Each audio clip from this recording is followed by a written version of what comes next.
ETF index mutual funds నేర్చుకుని stock మార్కెట్లో రాణించాలనుకుంటున్నారా? వెంటనే ఈ నెంబర్కి కాల్ చేయండి. నమస్తే రమగారు. నమస్తే జయ. రమగారు, మనము మామ్లో రోజుకి పిల్లలకి సంబంధించి ఒక్కొక్క స్టోరీ చెప్పి దానికి సంబంధించిన నీతి గురించి మనం మాట్లాడుకుంటూ వస్తున్నాం. అందులో భాగంగా ఈరోజు మనం దైవభక్తి గురించి మాట్లాడుకుందామండి. పిల్లలకి మనం ఎప్పటి నుంచి దైవభక్తి, దేవుడున్నాడు అంటే అది ఒక మనం ఊహ అనుకోవచ్చు. అంటే ఏదో ఒక శక్తి ఉంది, ఆ శక్తి మనల్ని నడిపిస్తుంది, అది మంచి దారిని నడిపించడానికి అది ఒక మార్గం. అది మనం పిల్లలకి ఎలా నేర్పించాలి? అది ఏ మతమైనా కావచ్చు, ఏ కులమైనా కావచ్చు, నేర్పించాల్సిన అవసరం ఉందంటారా? అవసరం ఎందుకు లేదు, తప్పకుండా ఉంది.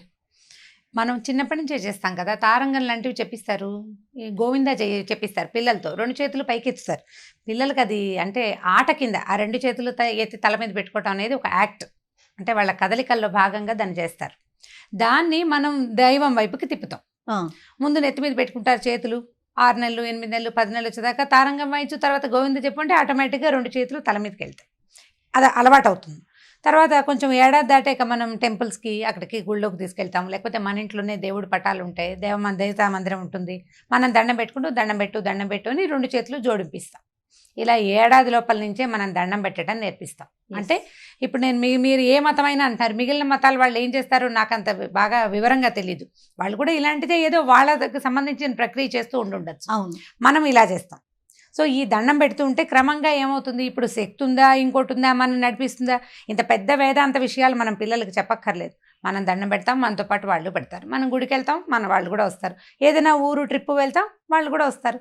ఆటోమేటిక్గా ఇలాంటి ప్రదేశంలో ఉన్న వాటికి దండం పెట్టాలని, ఈ రూపంలో ఉన్న వాటికి దండం పెట్టాలని పిల్లలకి తెలిసిపోతుంది. ఏదన్నా చెడు పని చేస్తున్నా కూడా మనం చెప్తూ ఉంటాం ఇంట్లో, అదిగో పైనుంచి దేవుడు చూస్తాడు. అట్లా జనరల్గా ప్రతి తల్లి చెప్పే మాటే ఇది. అదే అయితే ఏంటంటే పిల్లలు ఒక రూపాన్ని ఊహించుకుంటారు. మనం ఆంజనేయ స్వామి గుడికి రోజు తీసుకెళ్తే దేవుడు అంటే ఆంజనేయుడు లాగానే ఉంటాడని.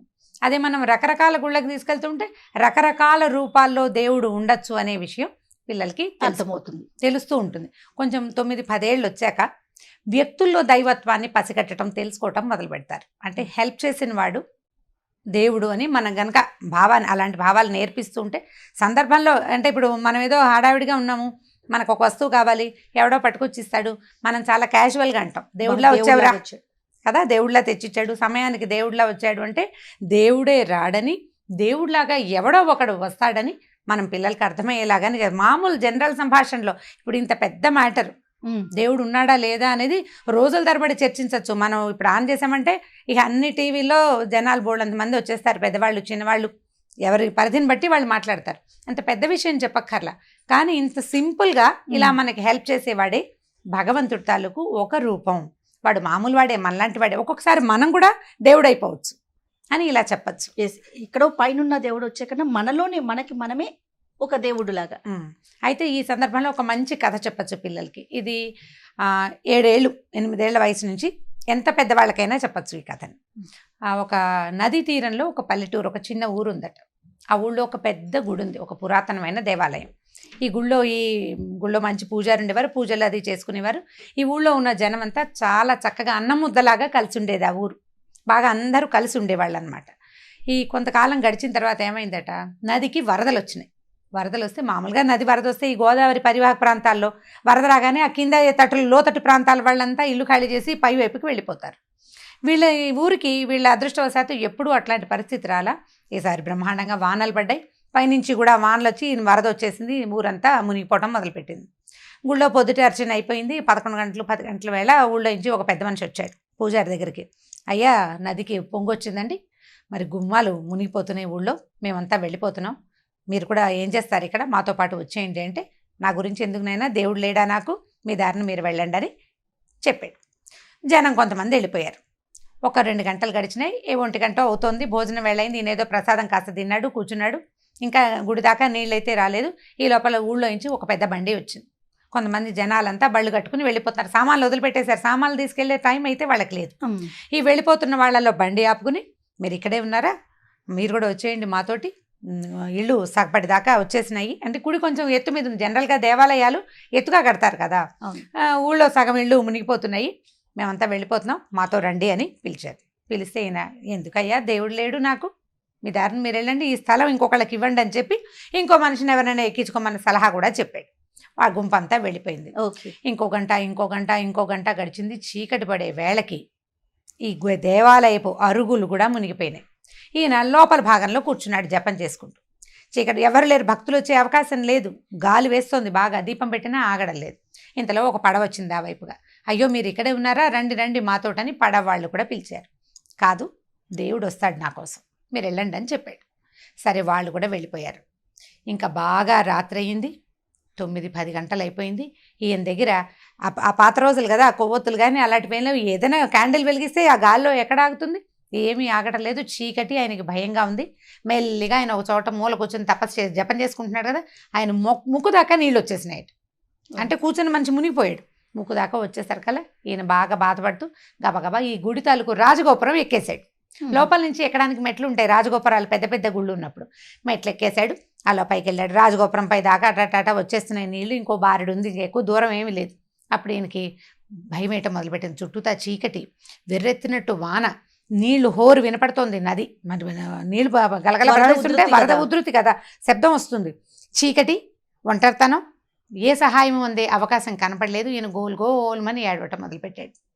ఏమిటయ్యా, ఎన్నేళ్ల నుంచో సేవ చేస్తున్నాను, నేనే కాదు మా నాన్న, మా తాత, మా ముత్తాత, వాళ్ళ తాత కూడా నీకు సేవ చేస్తే నన్ను ఒక్కడిని చేసి ఇక్కడ వదిలిపెట్టేసావా? రాజగోపురం మునిగిపోతే దిక్కేంది, రేపటి నుంచి పోతాననుకో, రేపొద్దు నుంచి నీ పూజ ఎలాగా అని ఏడవటం మొదలుపెట్టాడు. ఆ గోపురాన్ని కావలించుకుని ఈ లోపల ఈ ఆకాశంలో నుంచి మెరుపుల్లో ఈయనకి ఆ లోపల ఉన్న వెంకటేశ్వర స్వామి అక్కడ కనపడ్డాడు. కనపడి ఏమన్నాడంటే, ఏరా పొద్దు నుంచి 3 సార్లు పంపించాను కదా మనుషుల్ని, నువ్వు గుర్తుపట్ల? పొద్దున ఒక మనిషి వచ్చాడా? వచ్చాడు, వాడు నేనే. మధ్యాహ్నం బండి వచ్చిందా? అది నేనే, నువ్వు గుర్తుపట్ల. సాయంకాలం పడవ వచ్చిందా? నువ్వు పడవ కూడా ఎక్కలేదు. 3 సార్లు నేను నీ కోసం వచ్చినా కూడా నువ్వు నన్ను గుర్తించలేదు. నువ్వు గుర్తించకపోతే నాదే తప్పు. నేను ఉన్నానా లేదా అని నువ్వు ప్రశ్నిస్తే ఎట్లా? నేను ఉన్నాను, పొద్దు నుంచి వస్తూనే ఉన్నా, 3 మాటలు వచ్చినా నువ్వు నన్ను గుర్తించలేదు, నీ కర్మకి నేను బాధ్యున్నా అని చెప్పి మాయమైపోయాడు. అప్పుడు ఇంకేం చేస్తాడు, దేవుడికి క్షమాపణ చెప్పుకున్నాడు. నన్ను క్షమించు, నువ్వు ఇలాంటి రూపంలోనే వచ్చి నన్ను ఏదో విమానంలో తీసుకెళ్తావు అనుకున్నాను, అంతేగాని ఓ మనిషిలాగానో, ఓ బండిలాగానో, ఓ పడవలాగానో వస్తావని నేను ఊహించలేదు అని భగవంతుని క్షమించమని వేడుకుంటూ ఉన్నాడు. ఈ లోపల ఏమైందంటే, ఓ చిన్న నాటు పడవ ఆ పక్క నుంచి వచ్చి, వాళ్ళు ఒక చిన్న చిమ్నీ దీపం ఏదో ఉంది వాళ్ళ దగ్గర, అది చూపిస్తూ ఎవరైనా ఉన్నారా అని కేకలు పెడుతున్నారు. అప్పుడు ఈయన గోపురం మీద నుంచి నేను ఉన్నాను అనేసరికి, అయ్యో పూజారి గారు ఇక్కడే ఉండిపోయాడని వాళ్ళ దగ్గర వచ్చి నన్ను నిచ్చెనుంటే ఆ నిచ్చెనేసి తాడేసి ఎట్లాగో ఆ గోపురం మీద నుంచి, నీళ్ళల్లో ఉంది కదా, మెట్లు ఎక్కడున్నాయో ఏమీ కనపట్టలేదు, ఆయన్ని దించేశారు. ఈయన భగవంతుడికి కృతజ్ఞత చెప్పుకుంటూ ఆ పడవెక్కి వెళ్ళిపోయాడు. సో దేవుడు ఎలాగైనా వస్తాడు, ఏ రూపంలోనైనా రావచ్చు. మనం గుర్తించగలగటమే మన ప్రతిభ. మనకు వచ్చిన సహాయం మన ప్రతిభ వల్ల రాలేదు, భగవంతుడు మనకి సహాయం చేయదలుచుకునే పంపించాడు. నువ్వు ఎంత బాగా పిలుస్తావు, ఎంత బాగా అడుగుతావు అని కాదు, ఆ టైంకి నీకు సహాయం అవసరమైతే అప్పుడు వచ్చిన వాడే దేవుడు అని మనం తెలుసుకోగలగాలి. ఈ కథను కనుక పిల్లలకి చెప్తే ఒక 4-5 సార్లు చెప్పేసరికల్లా దాన్ని వెతుకుతారు పిల్లలు. మనకు వచ్చిన హెల్పింగ్ హ్యాండ్ని అయాచితంగా వచ్చిందా, మనమే అడిగితే సహాయం చేయటం అంటే బార్టర్ సిస్టమ్. నువ్వు నాకు పెన్సిల్ ఇవ్వు, నేను నీకు పెన్ ఇస్తాను అంటే అది వ్యాపారం. బార్టర్ సిస్టమ్ కదా మనం పాత రోజుల్లో చేసేవాళ్ళం, వస్తు మార్పిడి. ఇప్పుడు డబ్బులు ఇచ్చి వస్తువులు తీసుకుంటున్నాం, అదే బిజినెసే అవుతుంది. అలా కాకుండా మనకి ఏ సహాయం, ఏ ఫ్రెండ్షిప్ లేనివాడు, ఎవరో తెలియని వాడు మనకి కనుక సహాయం చేయనుకుంటే అతన్ని భగవంతుడిగా మనం తెలుసుకోవాలి. అయితే భగవంతుడు ఇలాగే ప్యాంటు చొక్కా వేసుకుంటాడా లేదా డ్రెస్ వేసుకుంటాడా అది కాదు విషయం. ఆ లోపల అతనికి మనకి సహాయం చేయాలన్న ఆలోచన ఉందే, దాన్ని దైవంగా తెలుసుకోగలగాలి. చెప్తూ ఉంటే పిల్లలకి క్రమంగా తెలుస్తాయి. ముందు మనం తెలుసుకోవాలి, తర్వాత పిల్లలకి తెలియచేయాలి. ఎంత అద్భుతమైన స్టోరీ రామ్ గారు, చాలా బాగుంది స్టోరీ. అదే కొత్త కథ కదా, కొత్త కథ. ప్లస్ పిల్లలకి మనం ఇది చెప్తే ఆలోచిస్తారు నిజంగానే మీరు అన్నట్లుగా. ఓహో, మనకి హెల్ప్ చేసే వాళ్ళలో దేవుడు ఉంటాడు, ప్రతి ఒక్కరిలో కూడా మనం దైవ గుణాన్ని చూడాలి. రేపు రోజున మనం ఇంకొకరికి ఏదైనా సహాయం చేయాలి, అదే దైవ గుణాన్ని మనం కూడా పెంపొందించుకోవాలనే ఆలోచన పిల్లల్లో వస్తుంది.